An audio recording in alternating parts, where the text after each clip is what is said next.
Olá, está no ar o Box Arquitetura, já com muito planejamento estratégico para vocês. Você já parou para pensar na importância de desenhar um plano de negócios para o seu escritório? Então, aqui hoje com a gente no estúdio, Patrícia Chiella, que vai compartilhar muito conteúdo. Bem-vinda, Patrícia. Bom, eu acho que não tem assunto melhor do que esse para a gente iniciar o ano de 2020, né? É, com certeza. É um prazer estar aqui, é um assunto que eu gosto muito de falar, então até tenho que me cuidar porque eu falo bastante sobre ele, né? Mas planejamento estratégico, sem dúvida, eu acho que nunca teve tão em evidência, assim, né?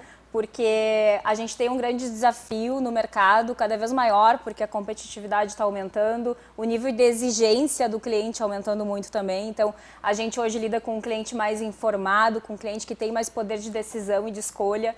Então, o planejamento estratégico, ele nada mais é do que a gente ter clareza de o que a gente tem que fazer, quais são os passos e os objetivos para atingir o resultado que a gente quer lá no final do ano. Então, janeiro sempre é um mês oportuno para fazer uma pausa e a gente entender o que a gente tem hoje que nos ajuda e nos afasta desse objetivo. O primeiro passo para a gente pensar planejamento estratégico é ter clareza do hoje. Né? É muito comum que as pessoas comecem pensando onde elas querem chegar e não pensem no cenário, na fotografia atual do negócio, ou seja, quais são os meus pontos positivos, quais são os meus pontos negativos, o que me ajuda e me atrapalha, no que eu já sou muito bom, no que eu tenho que melhorar, né? E o que eu vejo de oportunidade no mercado, o que o cliente me traz como oportunidade e o que eu sinto que são desafios cada vez mais frequentes. Então, o primeiro passo, assim, para a gente ter um plano consistente, a gente ter clareza de onde a gente está. Aí sim a gente pensa para onde a gente vai, né? E isso é importante, mesmo já sendo um escritório consolidado, né? Sim. Eu acho que é importante a gente fazer essa pausa, seja no fim do ano, no início do ano, para a gente poder se organizar. Sem dúvida, sim. E a gente fala muito hoje de ciclos de estratégia cada vez mais curtos, porque o mercado muda muito. Antigamente a gente fazia estratégia para 3 anos, 2 anos. Hoje em 6 meses, olha o tanto de coisa que acontece no mundo. Então a gente dimensiona movimentos. O importante é eu ter clareza de o que eu estou fazendo e se isso que eu estou fazendo me aproxima daquilo que eu quero. Planejamento, na verdade, é muito uma forma de pensar. A gente tem uma tendência no dia a dia. E ele inclusive te ajuda a dizer sim e não, né? Porque muitas oportunidades aparecem que são oportunidades, mas não necessariamente oportunidades que vão te ajudar a chegar onde tu quer. Então, eu entendo que o planejamento ele é para um negócio que está começando, mas para um negócio que está ou consolidado, ou em crescimento, ou em dificuldade, ele tem um papel ainda mais importante. Eu acho que é legal a gente falar fazendo um exercício na prática, né? A gente foca muito aqui em arquitetura, em design, então imaginando que a gente tem um escritório de arquitetura e que isso, claro, pode se aplicar em outras profissões, mas imaginando então que eu tenho um escritório, qual é o primeiro passo? O que eu preciso fazer? Tá, eu acho que um ponto importante a gente fala muito de ter clareza de quais são os meus princípios e o que norteia esse escritório, né? O que eu tenho como busca do meu diferencial? O que está no centro desse escritório? Por que o meu escritório se diferencia do escritório concorrente? O que eu entrego como valor e como isso se conecta com o meu público?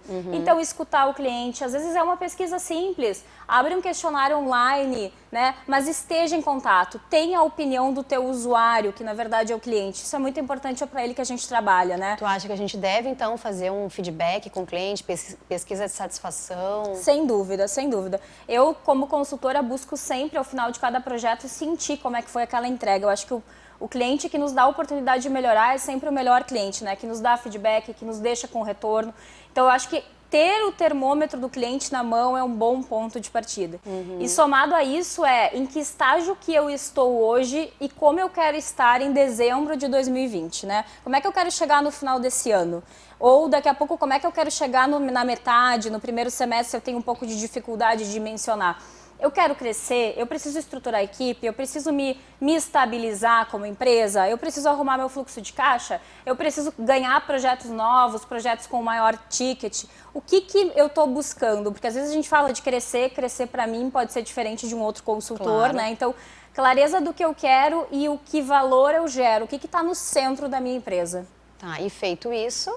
Feito isso, a gente tem métricas e métodos de planejamento, onde a gente, antigamente, a gente tinha projetos e planejamentos com 10 iniciativas estratégicas, com 10 objetivos. Hoje está mais do que comprovado que quanto mais a gente tem objetivos, a gente reduz a chance de executar.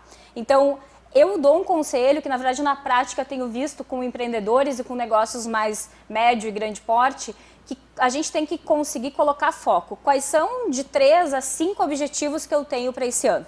E aí vamos trabalhar em cima daquilo, vamos desenhar planos de ação, vamos colocar cronograma, né? Vamos dar um exemplo. Eu quero melhorar meu relacionamento com o cliente, eu quero mostrar mais valor do meu projeto, porque eu trabalho muito, mas nem sempre isso fica claro para o cliente.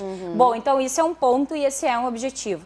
Aí eu desdobro isso em planos táticos, ou seja, eu vou melhorar o material, eu vou deixar mais claro para o cliente o processo, eu vou melhorar a minha apresentação, né? Onde que eu posso atuar para trazer essa melhoria? E aí ter muita clareza de qual é o nosso resultado-chave, pelo que a gente está, o que a gente considera melhorar a experiência, porque isso é tão subjetivo, né? Eu quero que ele perceba mais o valor, eu quero que ele sinta menos o que ele paga e que ele sinta mais o benefício, né? Então a clareza do que eu quero transformada em planos de ação, botando prazo, botando o que precisa, que recursos precisa, né? Então, por exemplo, nesse ano eu quero me especializar mais numa determinada metodologia. Isso tem um investimento de recursos financeiros, do meu tempo, né? Inclui, inclusive, a aquisição de conhecimento que a gente vai buscar. Então, é amplo, mas eu aconselho a ter de 3 a 4, né? No máximo 5 objetivos. Se é um escritório com uma equipe enxuta, isso se dificulta ainda mais. Quem é empreendedor individual, né? Que tem uma equipe restrita, não adianta a gente colocar um plano muito inflado, porque a gente tem uma tendência a não conseguir enxergar prioridade. E aí eu paro para fazer uma nova análise desses meus objetivos em quanto tempo, mais ou menos? O aconselhável é que vocês não deixem isso rodar muito tempo sem parar para analisar.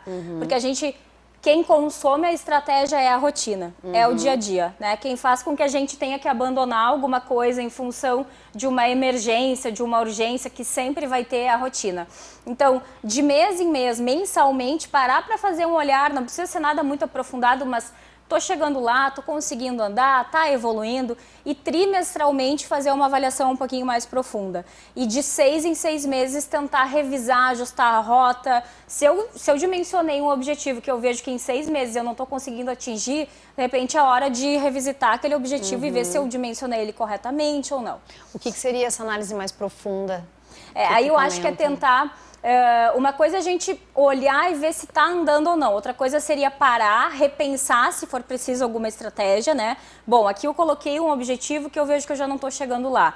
Para, chama a equipe, né? Daqui a pouco ouve o cliente de novo. Tenta entender um pouco se o que tu dimensionou está de fato acontecendo ou não, né? Uma coisa é eu só ir mensalmente e ver se o resultado lá financeiro está batendo, se o escritório está crescendo ou se não está, se eu tenho mais projetos ou não. Outra coisa é eu entender como isso tem acontecido e por que isso tem acontecido ou não. Isso seria uma análise mais profunda. Tem muita gente que o número ali no final do mês é o que importa. Mas eu acho muito importante entender o que está por trás daquele número, né? Às vezes é um caminho que está te levando para um posicionamento que não necessariamente é o que tu quer. Claro. Né? Mas o final ali, o faturamento está vindo. Né? Mas está vindo da onde? Eu acho que é bem importante entender isso, porque isso é construção de imagem de mercado e reputação. É o que a gente está fazendo para chegar lá. E quais são as ferramentas que a gente tem hoje para nos auxiliar nesse planejamento? Eu acho que eu tento, pelo menos na minha rotina, levar para os clientes ferramentas que não sejam complicadas, porque às vezes a gente tem processos de planejamento que só o próprio processo de planejamento já é tão difícil, quem dirá executar aquilo tudo. Então eu acredito muito, e até depois posso disponibilizar para ti um modelo desse plano, desse mapa estratégico, que se a gente tiver clareza do nosso diferencial, de o que a gente quer como resultado mais tangível, né? que é uma metodologia chamada OKR, Objetivo, Resultado, Chave. Eu tenho clareza de onde eu quero chegar e eu sei que resultados chaves, que são as minhas metas que eu quero atingir. Então, isso somado em ações práticas já é um planejamento estratégico, né, com indicadores claros. Tudo que vier além disso, se a empresa for de pequeno e médio porte, eu acho que é só para complicar e para criar barreira para a gente, no fim, não conseguir fazer. Mas, Patrícia, como comunicar ao mercado consumidor quais são os meus diferenciais competitivos? Tá. Aí a gente tem várias dicas, né? Eu acho que o principal é a gente ter clareza de que o maior comunicador do nosso sucesso, do projeto, enfim, do resultado do trabalho é o próprio cliente. Se a gente for estudar hoje conceitos de marketing 4.0, que é esse marketing mais atual, ele vai dizer que o nível máximo que a gente pode chegar como empresa é a gente ser indicado e a gente ter o nosso cliente como nosso grande vendedor. É óbvio que isso é um processo que demora muitas vezes, então a gente pode ajudar através da comunicação todo esse nosso valor a ficar mais claro para o público de forma geral, que ainda não nos conhece, né? Mostrar muito, como a gente está falando aqui especificamente do trabalho de arquiteto, eu acho que mostrar muito do processo de construção é interessante, porque muitas vezes o cliente, o público vê o projeto ali no final, mas o que está dentro daquilo? Sim. Qual foi o processo criativo? O que tem de técnico? O que tem de inspiração nesse trabalho, né? O que foi a busca de vocês para conseguir chegar naquele resultado? Então, eu acho que abrir esse bastidor hoje, ele é muito interessante, as pessoas querem ver. Né? As pessoas querem contratar pessoas, né? Gente, aquilo que é humano, né? O que está na alma da empresa. Isso eu acho que tem muito valor e a verdade das coisas hoje tem muito valor para o consumidor. Então, a minha dica seria se preocupar menos em envelopar as coisas e deixar as coisas de um jeito um pouquinho mais natural, Sim, assim, na comunicação. E mostrar o processo, né? E mostrar o processo. E especificamente num escritório de arquitetura, tem escritórios que trabalham com projetos e com execução de obras, com gestão. Então, eu acho que mostrar esse processo de gestão, que muitas vezes o cliente lá no final, ele não enxerga, ele não conhece. E isso eu acho que é muito importante, né? A gente mostrar sem dúvida. Eu acho que tem muito trabalho escondido, né? Que muitas vezes o cliente ou quem tá com expectativa de nos contratar não percebe se a gente não der uma ajudinha, né? Então, tá na obra, tá acompanhando alguma coisa, mostra algum destaque, mostra alguma coisa técnica que é legal que o pessoal saiba, né? Às vezes ir um pouquinho além da foto, que né, muitas vezes a foto por si não fala tão sozinha, faz um videozinho ali, explica, ajuda o teu consumidor e o público, que é a tua audiência das redes, a entender o que está acontecendo ali, né? Eu muitas vezes me deparo com esse desafio, porque o meu trabalho também é muito abstrato, né? Como é que eu ajudo o cliente a pegar na mão um plano estratégico antes de ele me comprar? Né? Por que o meu plano é melhor que o do meu concorrente? Então, quanto mais a gente fala do nosso trabalho, né, e menos a gente blinda a solução, que isso até é um modelo antigo, né, de mercado, mais a gente consegue se aproximar do público. Bom, eu vou querer falar um pouquinho mais sobre empreendedorismo também, mas a gente vai fazer uma pequena pausa para os nossos anunciantes e voltamos já já.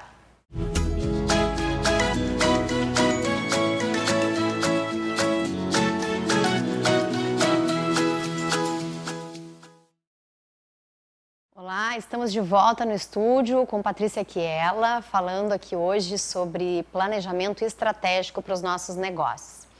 Patrícia, o que o empreendedor tem que ter nos dias de hoje para o seu negócio dar certo?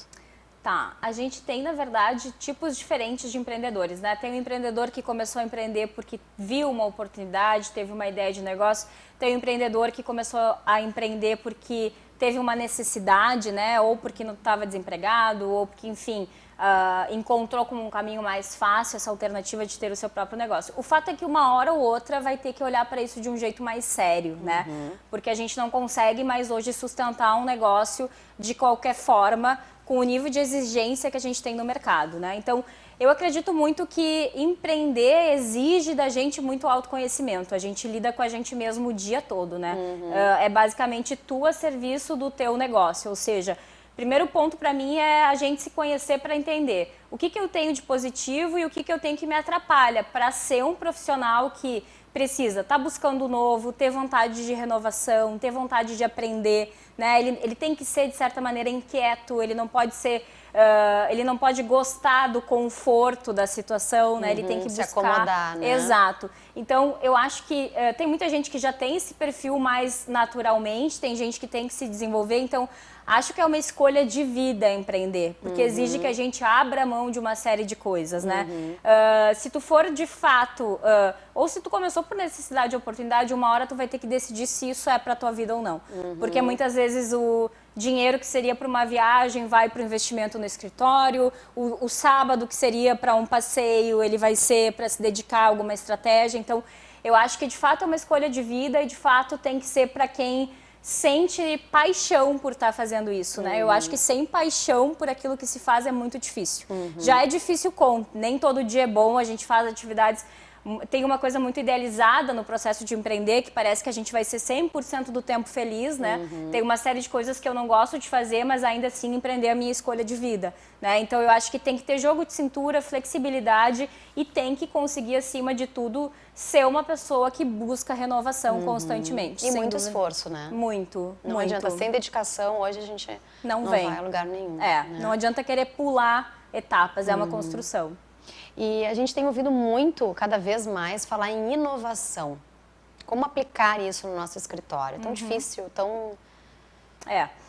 Eu acho que inovação é um desses termos que muitas vezes ele fica tão grande, parece tão difícil, né, que o nosso desafio é trazer ele para o dia a dia, a gente conseguir fazer ele ser desconstruído, né? Muitas vezes inovação é a gente conseguir melhorar uma entrega, trocar um processo, ver que um processo é estar atento às pequenas coisas do dia a dia. Inovação nunca vai ser uma iluminação divina que vem com uma ideia genial que a gente vai conseguir. Ela é sempre resultado de observação, de estar atento àquilo que está acontecendo, ao sinal que o cliente te dá. Então, eu tenho um cliente que tem um café, por exemplo, que ele falou que inovação para ele era a bolachinha que ele colocava do lado do café, que o cliente dele começou a ver como uma coisa muito diferente dos outros cafés.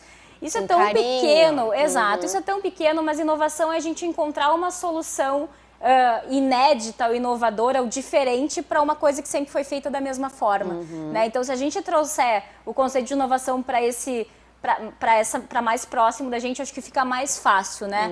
É mudar um processinho, é mudar uma etapa, né? É mudar a forma como eu entrego. Não precisa ser um produto novo, um serviço novo, né? Às vezes existe a inovação incremental, que é essa que eu estou falando, e existe sim a inovação na essência, que aí seria, esse ano, 2020, nós vamos lançar um aplicativo ao mercado. Bom, aí isso configura um novo produto, um novo serviço, quase um novo negócio, né? Mas a inovação por si só pode ser muito mais simples que isso. Ela pode ser coisas do dia a dia que vão ser melhorias contínuas que a gente vai fazendo nos processos. E o que eu posso aprender com a concorrência? Tá. Eu acho que a concorrência é sempre... Eu, pelo menos nos meus trabalhos, eu procuro enxergar a concorrência como uma forma de eu entender o que está sendo feito para ter clareza de onde eu posso fazer melhor, diferente, né? Onde que eu desequilibro o jogo, tá? Mas eu acho que ter uma concorrência boa, ela ajuda a nivelar o mercado de forma geral, tá? Então, eu sou uma pessoa que entendo que concorrência lá em 1990, anos 2000, a gente via concorrência de uma forma de competir. Eu vou competir com fulano, eu tenho que ganhar. Hoje eu já vejo concorrência muito mais no sentido de colaboração. Tem projetos que eu atuo, a gente sozinhos não vai conseguir dar conta de tudo. A gente tem um volume de conhecimento que a gente, como ser humano, nas nossas 24 horas, tem limite para absorver. Né? E a gente vê cada vez mais especialistas em determinados assuntos. Então, eu acho muito interessante ver o concorrente. Sim, ele é um concorrente na essência, ele concorre pelo cliente, mas por que não olhar para ele também como alguém que pode colaborar, né? Eu tenho projetos que eu atuo com empresas que são minhas concorrentes, mas a gente dupla no sentido de processo. Eu como uma empresa enxuta e a empresa parceira também, a gente tem possibilidade de pegar projetos maiores. Então, eu entendo que ainda a gente tem uma coisa muito da competição, mas eu acho que tem um exercício aí sim de a gente poder olhar o concorrente também com os olhos de colaboração. Sim, até porque gera oportunidades, novas oportunidades, né? Exato. Se a gente for ver a gente trazendo essa união para o nosso segmento, a chance de conseguir melhorar até a qualidade da percepção dele como um todo é muito maior. Eu acho que não é fácil fazer isso. A gente não foi educado para colaborar, a gente foi educado numa educação linear para competir, né? Eu mesma, assim, o meu exercício de colaborar ele é realmente um exercício, né? A minha educação e a gente, eu acho que como um todo, eu tenho 36 anos, ela é pra gente chegar na frente. Então a gente tem um reaprender de comportamentos, eu acho, com toda essa revolução que a gente está vivendo no mercado, que é super importante, assim, que é um exercício. Patrícia, e a importância de se aperfeiçoar? Porque tem muita gente que fala ainda que o importante é a experiência. Eu acho que é uma combinação, né? Eu só acho que hoje em dia a gente não tem mais desculpa para não saber. Porque tá tudo aí, né? Então, a gente não precisa ir para dentro de uma academia ou fazer um curso, né? Se a gente se policiar e a gente criar um processo onde a gente dedica um tempo na nossa semana para estar atento, né? Para estudar. Eu sou uma pessoa que na quarta de manhã eu fecho minha agenda para absorver conteúdo. E eu criei esse processo formalmente na minha agenda. E eu coloquei o valor que ele tem que ter ali. Porque eu não preciso esperar ir por uma pós-graduação, esperar fazer um curso. Tem muito conhecimento hoje na internet. Se tu souber usar bem todos os infoprodutos, né, cursos online, tem que saber selecionar. Como tudo, é um mercado que tem muita opção. Mas o YouTube tá aí, né, pra gente ter acesso a uma série de coisas. Então, eu acho que a gente tem quase uma questão de sobrevivência na busca pelo conteúdo, não é nenhuma opção mais. Se tu for empreender, tu vai ter, né? Ainda mais a gente que atua como fornecedor, né? Se vocês, arquitetos, não vão chegar com o que tem de mais novo para o cliente, esse cliente também está atento a isso. Então, aumenta aquilo que eu falei no início do programa. O nosso desafio, na verdade, ele duplica, triplica. Porque esse consumidor, ele está muito empoderado de informação. Está muito bem informado. Né? Exato. Então, se a gente está para trás, qual vai ser o nosso valor como negócio, né? E aí, qual a importância do marketing no escritório? Eu costumo dizer que assim, a gente tem que encontrar uma medida que caiba naquilo que a gente acredita, né? Eu não posso dizer para alguém que não gosta muito de se divulgar que ela precisa agora ser a pessoa que mais se divulga. Mas não dá para deixar, entendendo o marketing um pouco como sinônimo de comunicação, não dá para deixar de fazer, porque a gente pode perder para quem não trabalha tão bem quanto a gente. É difícil, gerar conteúdo não é fácil, precisa de tempo, não vai ter um milagre que alguém vai chegar com aquele conteúdo pronto. Não é simples fazer um bom conteúdo. É dedicação, é encaixar, mas eu acredito que isso seja uma competência que qualquer negócio vai ter que ter, né? Porque senão tu faz um bom trabalho, tu atende muito bem o teu cliente, tu enxerga o teu valor. As pessoas muitas vezes te dizem, nossa, tu trabalha muito bem, teria que divulgar mais. Por que não fazer, né? Porque, na verdade, a gente só tem que botar a comunicação no lugar que ela tem, o marketing no lugar que ele tem, que é dar alcance. E não vender aquilo que a gente não é, o que não parece. É só dar mais força para aquilo que a gente já faz bem, né? Só tem que ter um pouquinho de cuidado, porque tem muitos escritórios hoje que eu acho que tem muito mais mídia do que trabalho efetivamente, né? Sem dúvida. E eu acho que isso eu considero que é quase pior do que não fazer nada, né? Porque a gente está prometendo uma coisa que quando eu chego perto, eu costumo dizer que eu gosto muito de determinado perfil, de determinada empresa, vendo de longe. A gente vai tirar a prova quando a gente chega perto, quando a gente vê uma entrega, né? E eu acho que causar frustração numa pessoa tem uma força incrível de multiplicação, né? Eu fui ali, ouvi falar muito bem da empresa X que vai fazer a obra da minha casa e quando eu cheguei perto para entender, eu vi que não era bem aquilo. Né? Então, tu causa... eu acho que a integridade entre promessa e entrega, ela é fundamental. É tudo. Porque a gente tem muito acesso à verdade das coisas hoje, né? Difícil alguém blindar uma experiência ruim. Com certeza. E estatisticamente, as pessoas multiplicam mais a experiência negativa que a positiva. Que a positiva. Ela tem muita força, né? Eu tô tomando um café com uma amiga e eu digo, contratei a fulana, uma experiência horrorosa. Pronto, né? É tudo que precisa. A força para reverter isso, muitas vezes, não é nem efetiva. Bom, eu queria saber mais informações do teu curso. Eu sei que tu dá cursos, né? Sobre planejamento estratégico. Se tu já tens datas... Eu ainda não tenho data de janeiro, mas a ideia esse ano que passou, 2019, a gente teve 6 turmas.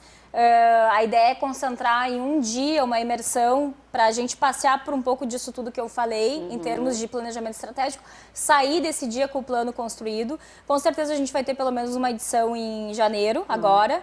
Né? Então, ou fevereiro, ainda estou vendo datas, mas a ideia é que antes de março a gente tenha, assim, para começar o ano já com o plano em mãos. Então, se não for agora janeiro, fevereiro com certeza a gente vai ter uma edição. Bom, Patrícia, depois então tu nos passa certinho essas datas, porque a gente vai divulgar no Instagram do Box Arquitetura, junto com esse material, que tu Isso. vai ceder gentilmente Legal. pra gente, né, de planejamento estratégico. Legal, ele é um mapa bem simples, mas que eu acho que já dá para fazer um exercício interessante ali em cima dele.